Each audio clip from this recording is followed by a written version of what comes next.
Sempat dihujat habis-habisan, kini Satpam Plaza Indonesia yang dipecat imbas video menganiaya anjing justru bernasib mujur.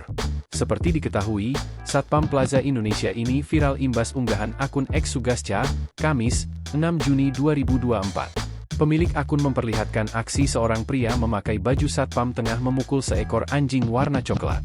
Tak perlu waktu lama, video itu pun beredar luas dan menuai banyak komentar warganet. Satpam Plaza Indonesia itu bernama Nasarius. Setelah video memukul anjing viral, Nasarius memberikan video klarifikasi.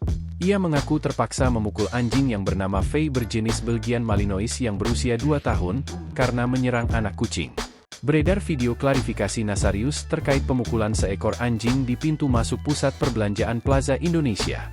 Nasarius mengaku, dirinya terpaksa melakukan itu agar anjingnya bisa melepaskan terkamannya. Menyikapi viralnya pemukulan seekor anjing oleh Satpam, membuat manajemen melakukan pemutusan hubungan kerja dengan vendor.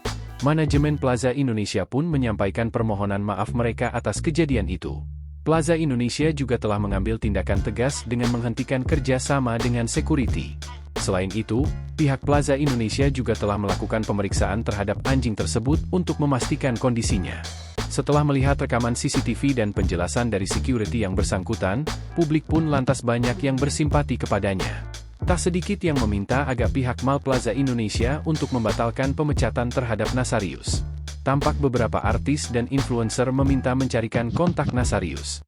Melalui komentar itu, mereka ingin menawarkan pekerjaan untuk sang security.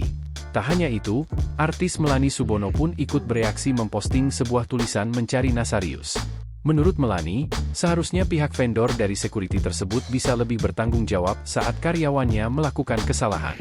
Sehingga, Melanie menyebut yang harus bertanggung jawab adalah pihak vendor.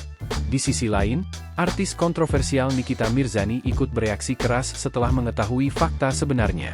Nikita Mirzani bak menyalahkan pihak Mall Plaza Indonesia yang termakan informasi satu sisi yang viral, hingga berujung pemecatan. Download Tribun X sekarang, menghadirkan lokal menjadi Indonesia.